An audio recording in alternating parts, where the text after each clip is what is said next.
Ready to optimize your stock management and budget during peak demand?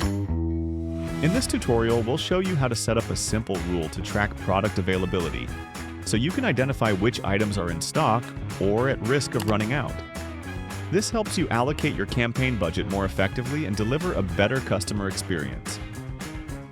Let's get started. First, click on the Feeds option in the menu bar at the top. This will open up your list of export feeds. Next, go ahead and click on Rules. You'll see the option to add a new rule. Now let's give it a name. How about Product Availability?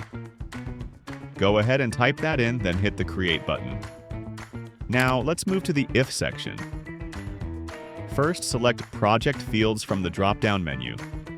In the next section, choose Stock. Now select Is greater than or equal to from the drop-down. Underneath, select Manual from the next drop-down. In the value field next to it, enter 1 to specify that this rule will apply to products with at least one item in stock. Moving on to the Then section, select Project Fields, then choose Availability. Then type in stock by the Value section. Make sure you use the underscore when typing it in. Click the plus sign on the right to add one more condition. Now, select Else to define what happens if the product isn't in stock.